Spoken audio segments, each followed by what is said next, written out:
오늘은 회개가 기도응답의 문을 엽니다 라고 하는 제목으로 하나님 말씀을 듣겠습니다. 우리는 성경을 통해서 하나님이 우리의 모든 기도에 다 응답하신다 이렇게 배웠습니다. 그리고 그것은 틀림없는 사실입니다. 그런데 성경에 보면 하나님이 응답하시지 않는 기도도 꽤 많이 언급되어 있죠. 대표적인 예가 야고보서 1장에 보면 정욕으로 쓰려고 잘못 구할 때 우리의 기도가 응답되지 않는다 이렇게 기록이 되어 있어요. 그리고 또 한 가지는 우리의 그 기도가 해가 될 때, 말 그대로 하나님께서 우리에게 기도의 응답을 해주셨을 때 그게 만약에 우리에게 해가 되거나 혹은 또 고통이 되거나 또 우리를 타락하게 만든다든가 이렇게 할 때 하나님께서는 우리의 기도에 응답해 주시지 않습니다. 그리고 세 번째가 이제 우리가 죄를 품고 있을 때 하나님은 우리의 기도의 응답을 보류하시죠. 그래서 시편 66편 18절에 보면 내가 나의 마음에 죄악을 품었더라면 주께서 듣지 아니하시리라 라고 말하면서 우리의 기도가 늘 응답되지만 그러나 죄를 품으면 하나님이 또 우리의 그 기도에 응답하시지 않는다 이런 말씀을 주님이 하셨습니다. 그런데 비록 우리가 죄를 품어 하나님과 그 관계가 금이 가고 때로는 우리의 그 기도에 하나님이 응답하시지 않는다 할지라도 그러나 우리가 회개할 때 하나님은 막혔던 하나님과의 관계를 다시 회복시켜 주시고 기도에 응답해 주시죠. 오늘 본문이 바로 그런 좋은 예입니다.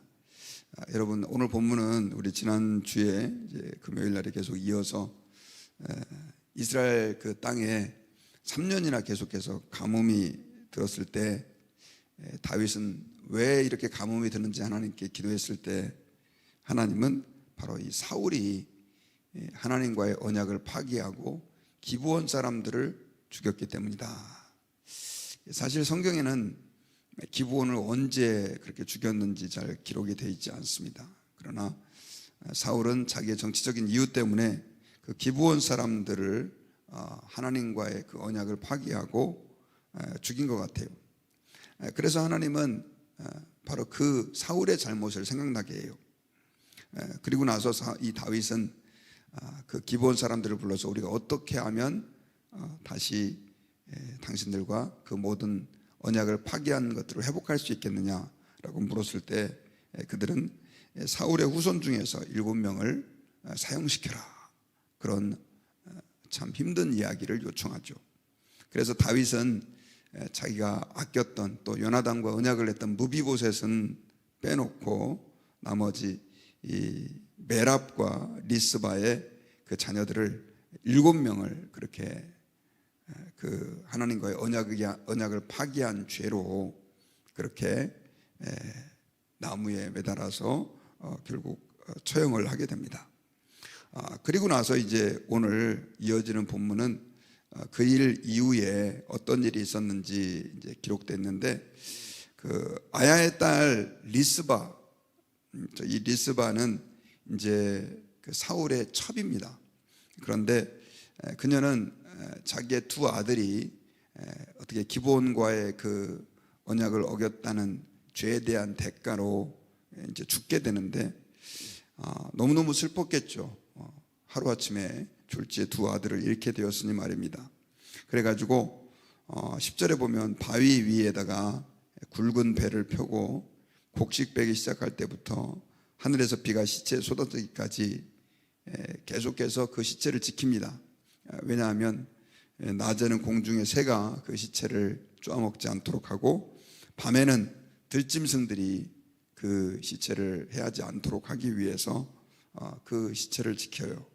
얼마만큼의 시간이 이렇게 그 여인이 시체를 지킨 시간인지는 잘 모르지만 그 처절한 어머니의 마음을 우리는 이해할 수 있습니다. 제가 지난번에도 말씀드렸던 것처럼 우리가 하나님 앞에서 범죄했을 때 그 죄는 반드시 죄값 또 그 죄에 대한 형벌을 요구한다. 그래서 우리의 죄에 대해서 예수님이 십자가에서 죽으신 것이다, 이런 얘기를 지난 금요일 날 나눴는데, 어쨌든 우리가 이 상황을 생각해 보면 사울 한 사람이 대수롭지 않게 자기의 정치적 욕망을 달성하기 위해서 이스라엘 백성들, 그들의 마음의 환심을 사기 위해서 하나님과의 언약을 깨고 기브온 사람을 죽인 대가가 얼마나 처절한지를 우리는 알 수가 있습니다. 어쨌든 그렇게 처절하게 리스바가 그렇게 밤에는 들짐승이, 낮에는 또 새들이 쪼아먹지 못하도록, 그 시체를 쪼아먹지 못하도록 지킨 것은 정말 참 우리의 마음을 힘들게 하죠. 여기에 또 5명의 아들이 더 죽었는데, 이 메랍 같은 경우는 그렇게 하지 않았잖아요. 그리고 어머니가 이렇게 자기의 아들들의 시체를 지킨 것은 사실 자기의 목숨을 건 행위와 같다는 사실을 또 우리가 생각해 볼 수 있습니다. 근데 이 이야기가 이제 누구에게 들려지냐면 다윗에게 들려져요. 그래서 다윗이 너무 마음이 안쓰러워서 이제 다윗이 어떤 행위를 하게 되냐면, 그 전에 거의 버려지다시피 했던 사울의 뼈와 요나단의 뼈를 길르앗 야베스에서 가져옵니다. 사울과 요나단은 그때 사울의 아들들이 사실 왕의 직속 계승자들이 이스보셋을 빼고 거의 다 죽었거든요. 근데 블레셋과의 전투에서 죽게 되고, 그 블레셋 사람들은 다윗과 사울과 요나단과 그 아들들의 시체를 성벽에다가 매달게 되죠. 그래서 길르앗 야베스 사람들이 이걸 너무 안쓰럽게 여겨가지고 몰래 그 시체를 가져다가 그렇게 말 그대로 도둑장례 같이 그렇게 그들을 위해서 장례를 치루어져서, 어떻게 말하면 그것에 그 뼈들이 방치되다시피 그렇게 있었습니다. 그들은 하나님 앞에 범죄한 대가로 명예롭지 않은 죽음을 죽었기 때문에 그렇습니다. 그래서 다윗이 그 뼈를 가져와 가지고, 요즘 영화 파묘 이거 유행하잖아요. 저도 안 봤는데 묘를 이렇게 해서 옮겨옵니다. 이렇게 옮겨와 가지고 그 아버지, 사울의 아버지 기스의 그 무덤, 그 당시는 동굴에다가 가족들이 이렇게 같이 장례를 지내는 풍습이 있었는데, 그래가지고 이렇게 장례를 다 지내줍니다. 그렇게 한 이후에 우리 14절에 보니까, 그리고 그 뼈를 가져다가 그 아까 죽었던 그 매달렸던 그 5명의 후손들도, 7명의 후손들도 같이 장례를 지내줘요. 그 이후에 14절에 사울과 그의 아들 요나단의 뼈와 함께 베냐민 땅 셀라에서 그의 아버지 기스의 묘에 장사하되 모두 왕의 명령을 따라 행하니라. 그리고 나서 성경에 보니까 그 후에야 하나님이 그 땅을 위한 기도를 들으시니라, 이렇게 기록되어 있죠. 3년의 가뭄, 더더군다나 농경 문화에서 3년 동안 가뭄이 든다는 얘기는 거의 죽는다는 얘기죠.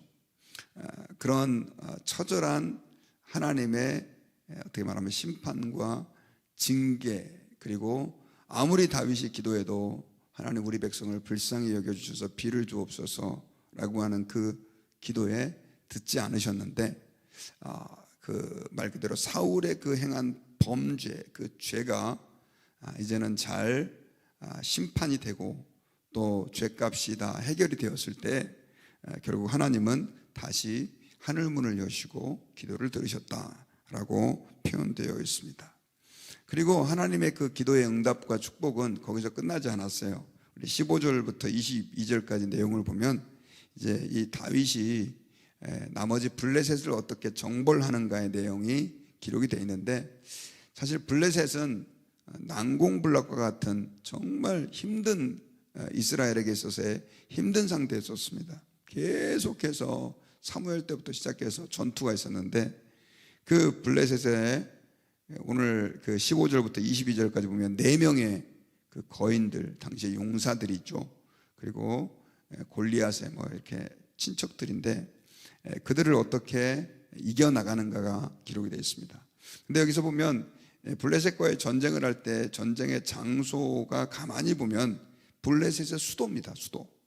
그래서 다윗이 그 전투에서 블레셋에서 처음에 공격을 받았지만 결국 그들의 수도까지 점령을 하고 그 전쟁에서 승리를 하고 이제는 블레셋을 징벌하는 그런 결과도 얻을 수 있게 됐다라고 기록하고 있습니다. 여기 보면 이 전쟁은 사실 결코 쉬운 전쟁이 아니었습니다. 보면 16절에 보면 거인족의 아들 중에 무게가 300세겔 되는 노창을 들고 세칼을 찬 이스비브노비라고 하는 사람이 다윗을 죽이려고 하는데 결국 아비새가 도와서 그를 이겼다.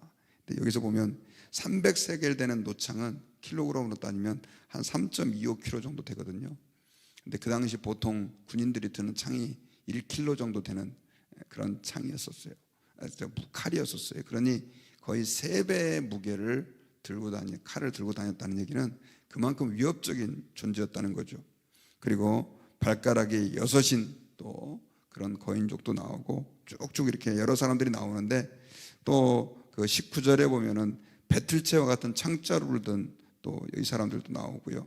어쨌든 블레셋과의 전투에서 참 힘든 사람들을 하나님은 이기게 해주셨다라고 하는 내용이 기록되죠. 자, 막힌 담이 헐어지고 죄의 문제가 해결이 되니까 하나님은 그 이스라엘 땅에 다시 비를 내려주시고 또 블레셋의 그 공격을 받았을 때도 승리하게 해주실 뿐 아니라 블레셋까지 징벌하게 해주는 그런 은혜를 베풀어 주시는 것이죠. 특별히 조금 더 넓게 봤을 때 다윗은 하나님 앞에서 범죄해서 많이 매를 맞고 혼났지만 하나님은 다시 그를 다 회복시켜 주시는 은혜를 그에게 베풀어 주셨던 것을 기억을 우리가 해야 합니다. 오늘 말씀을 가지고 우리가 새벽에 또 기도 제목으로 삼기를 원하는 것은 저희들이 이 땅을 살다 보면 사실은 이제 우리가 예수님을 믿음으로 모든 죄가 사함받고 더더군다나 우리가 이제는 예수님을 통해서 구하는 모든 것이 응답받을 수 있는 기도응답의 특권을 받았는데 그럼에도 불구하고 우리가 범죄했을 때 그 죄는 하나님과 우리 사이에 말 그대로 이렇게 담을 치는 그리고 이 기도응답의 문을 닫아버리는 그런 결과를 초래한다는 것이죠. 그래서 저희들이 사실 이 땅을 살면서 제가 계속 지난 주일날도 강조를 했지만 우리의 죄를 회개하고 철저하게 내 안에 하나님 앞에서 범죄한 것들을 털어내고 그리고 그 죄를 자백하고 하나님께 나아가는 것이 굉장히 중요하다는 사실을 우리는 이 사실을 통해서도 깨달을 수 있습니다.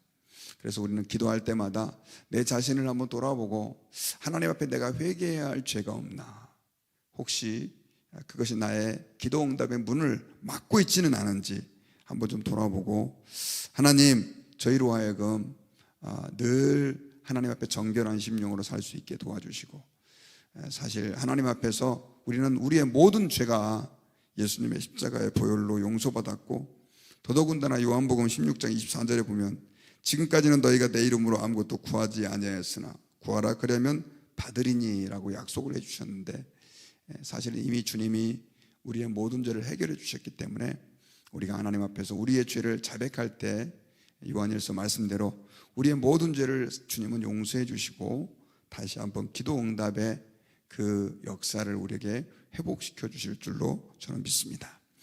오늘 말씀의 결론을 맺겠습니다. 오늘은 사울이 범죄한 그 죄가 그렇게 결국 이스라엘 백성들로 하여금 그 땅에 가뭄을 일으켰고 아무리 기도해도 하나님이 기도에 응답하지 않는 결과를 초래했습니다. 그래 나중에 다윗이 기브온 사람들에게 가서 얘기를 했을 때 그들이 사울의 후손 가운데 7을 처형해 달라고 얘기했을 때 힘든 요구였지만 그렇게 결국 그들의 죄가 심판을 받고 또 그러므로 말미암아서 결국 하나님께서는 그들의 기도를 다시 들어주셔서 비를 내려주시고 또 블레셋까지 정벌할 수 있는 그런 은혜를 베풀어 주신 것을 우리가 본문을 통해서 봅니다. 우리가 이 땅을 살아가면서 우리가 크고 작은 죄를 지을 때가 많은데 그때마다 우리 자신을 돌아보고 작은 죄라도 그것이 하나님과 우리와의 그 말 그대로 기도응답의 그 놀라운 은혜를 혹시 가로막고 있지는 않은지 한번 돌아보고 오늘도 이 새벽에 우리를 돌아보면서 회개하고 또 우리 교회가 회개하고 또 이 나라와 민족이 회개하여 하나님의 그 놀라운 은혜가 물부터 쏟아부어주는 축복이 저와 여러분들에게 있기를 주의 이름으로 축원합니다. 기도하겠습니다.